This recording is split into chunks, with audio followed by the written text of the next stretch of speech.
Државата да го одврзи кесето и да обезбеди пари за одржување, заштита и санација на вредното македонско културно наследство. Отивоспротивно, неповратно ќе го изгубиме. Алармираат археолозите кои се охрабрија отворено да зборуваат за тоа во каква состојба е нашето културно богатство, кое, како што велат, не е ни за покажување. Моментално е во лоша состојба. Треба многу инвестирање за да ја подобриме состојбата во заштитата и презентацијата на културното наследство и тоа да го направиме ресурс кој што ќе почне да враќа бенефит за државата, кој ќе почне да враќа пари назад. Моментално во оваа состојба најголем дел од археолошките локалитети и споменици на култура не се во состојба која што може да биде доведена за презентација.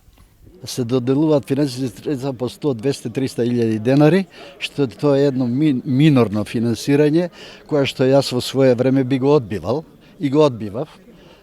Испод милион денари на заштита или на археолошко истражување по големи размери е смешно да се оди на терен или да се заштитува. Еминентниот археолог Паско Кузман без задршка наброи кои археолошки локалитети во Охрид, кои е ризница на културното наследство, се загрозени.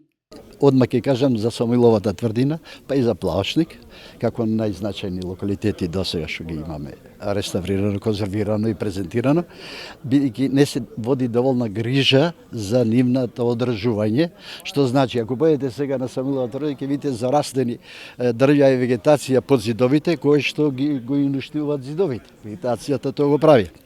И не само Самуиловата тврдина и Плаочник, ако не се одржува, ќе почне да пропаѓа и наколната населба во заливот на Коските кај градиште.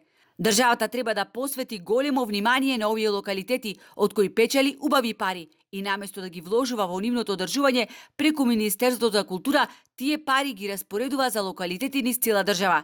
Да се остави политиката на страна, Охрид мора да го добие она што го заслужува. Деците не Кузман.